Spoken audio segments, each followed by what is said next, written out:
dulu banyak kanan kita.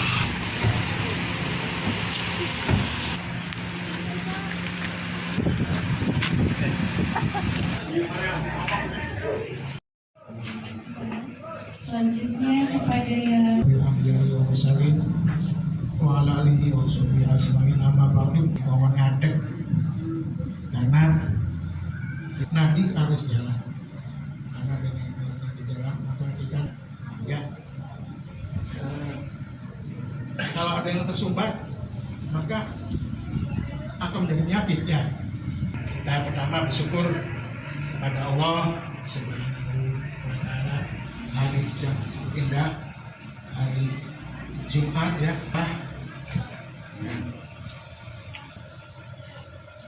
berkaitan dengan satu Muharram dan juga dipertiga apa nih, harus apa? Sungguh kegembiraan tersendiri, sangat mengapresiasi undangannya dari sejarah. Kemudian rasa terima kasih juga kita yang keadaan yang diperintah dalam Islam yaitu para panjinan Sunan Gunung Jati dan menjauhi segala larangannya, dan juga sesuai dengan apa yang disuruh teladeni pada baginda Rasulullah Sallallahu Alaihi Wasallam. Begitu momentum ini kita refleksikan untuk silaturahmi, untuk menguatkan ancaman tali pinggang agar kita ini mengesapenkan sejarah masa lalu dan menghargai para karun-karunnya, para datuk-datuk yang mendirikan, yang membesarkan wilayah Cirebon.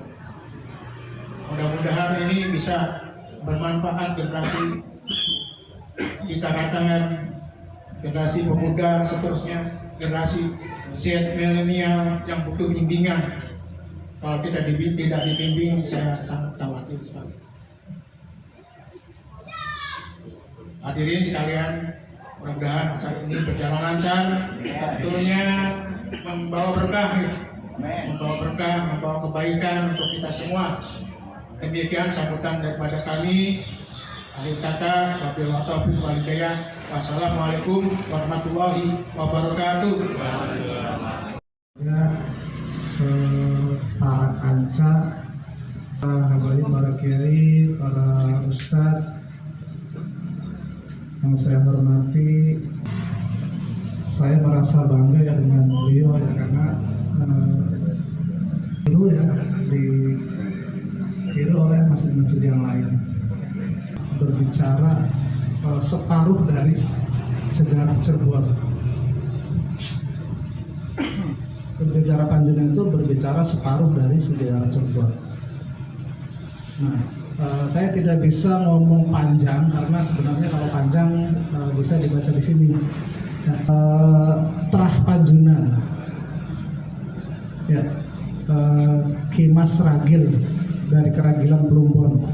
Ya, orangnya sih tinggalnya di Plumbon, di dekat rumahnya Cananang. Ya, tapi trahnya Trah Panjunan, trah rantai martabat Tembung Wali. Nah, isinya itu diantara sejarah rantai martabat Tembung Wali. Nah, ada ziarah ya? Jam berapa ziarahnya?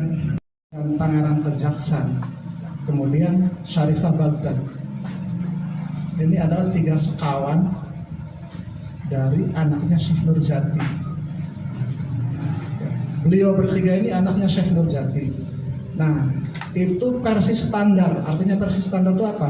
Versi yang disebutkan, diceritakan oleh Pangeran Wangsakerta dalam naskah atau kitab negara Kertabumi, yang kerennya namanya Pustaka Negara Kertabumi. Itu versi standar. Nah, kalau dalam versi ini ada satu lagi namanya Maulana Juda. Ya, Maulana Juda itu kakak tertua, artinya kakaknya Pangeran Panjunan. Jadi Maulana Juda, ya, terus Pangeran Panjunan, terus Pangeran Kejaksan, terus Syarifah Baghdad. Ya, baik Pangeran Panjunan, baik Pangeran Wangsakerta atau Ki Mas Ragil sebenarnya memang dalam penulisan ini sama-sama tidak tahu, tapi mereka mungkin punya dasar sendiri-sendiri. Perbedaan itu bukan hal yang salah. Kenapa? Karena justru di sini tidak ada pertentangan, ya. Yang ada hanya penambahan, jadi melengkapi. Nah kemudian Pangeran Panjunan masuk ke Cirebon itu ya sekitar tahun 1460-an. Itu menurut Mama Sulaiman Sulendraningrat. Sekitar itu yang kemudian orang-orang yang bersama beliau ini jumlahnya 300 orang. Banyak atau sedikit? Banyak atau sedikit 300? Satu kapal? 3 kapal. Ya.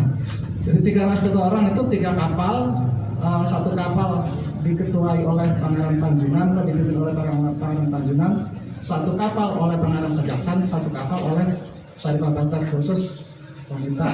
Ada yang beda lagi ya, itu berbagai macam versi lah.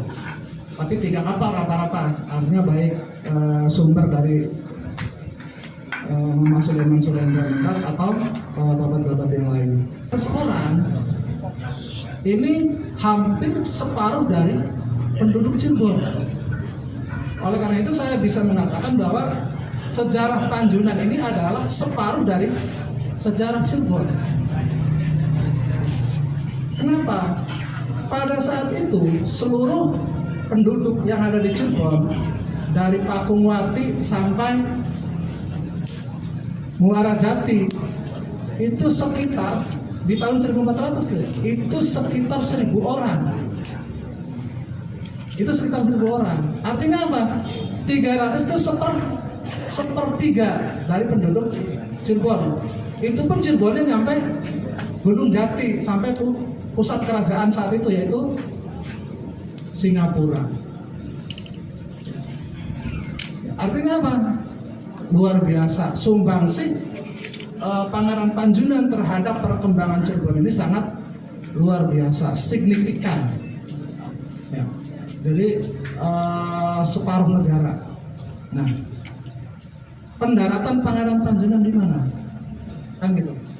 Karena tentu saja mereka dari ini pusaka orang tua.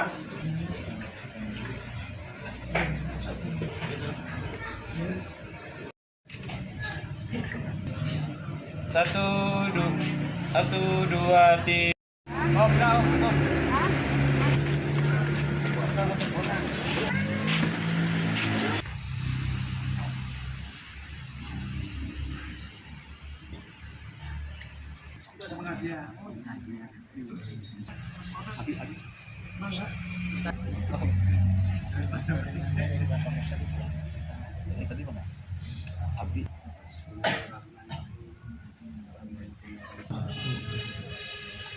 Kembang.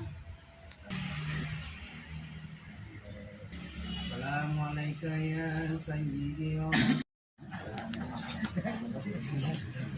Bener kedua kono.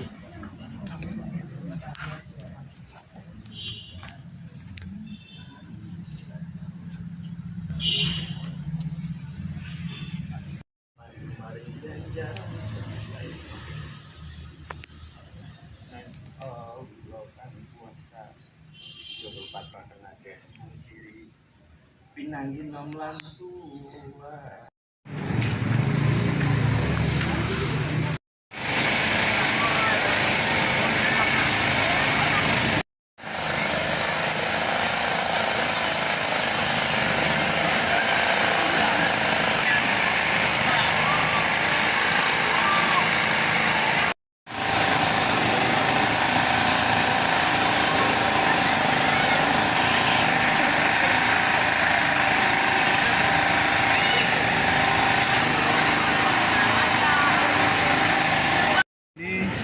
Kita menghadiri acara kegiatan ngaji sejarah ya, temanya berkenaan Panjunan, Pangeran Panjunan dari jadi modal Pangeran Panjunan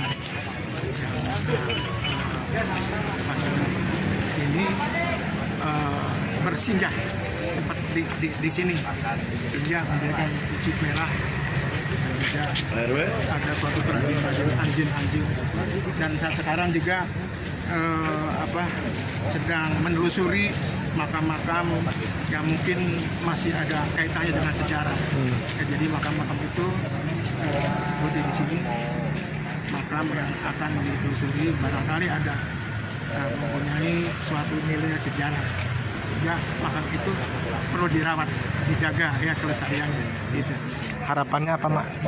Ya harapannya masyarakat saat sekarang jangan lupa pada sejarah para tokoh leluhur ya, sehingga sangat bijak itu mau mempelajari, mau mengerti paham bahwa sejarah masa lalu itu ada, para Panganjunan itu ada gitu.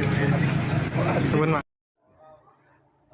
Kegiatan yang tadi kita barusan itu salah satu memperingati Tahun Baru Islam bersamaan dengan HUT Kota Cirebon. Ada beberapa satu kegiatan itu membedah sejarah dari Pangeran Panjunan dan sekitarnya. Ya, alhamdulillah untuk tahun ini kita bekerja sama dengan RW 04 Persayangan bersama RW 08 Panjunan dan juga Karang Taruna. Mudah-mudahan kegiatan ini kita akan dirutinkan setiap tahunnya. Kenapa sih alasan membedah sejarah Pangeran Panjunan ini? Tadi juga kan ada kaitannya dengan Siti Winangun juga ya? Kita sadar bahwa generasi kita sampai ke depan mungkin masih banyak yang belum memahami tentang sejarah dari Pangeran Panjunan ini. Jadi dibedah. Ya. Nah, tadi narasumbernya dari mana? Gitu. Alhamdulillah tadi kita ada beberapa narasumber. Yang pertama dari Pak Mukhtar Zaidin, yang kedua itu dari Palbe dari Siti Winangun. Harapannya apa kan? Ya harapannya kegiatan-kegiatan seperti ini akan kami istiqomahkan atau kita rutinkan. Melibatkan anak-anak generasi muda Karang Taruna ya? Betul. Mungkin bukan hanya sebatas Karang Taruna saja, mungkin dari kalangan komunitas lainnya pun kita akan rangkul.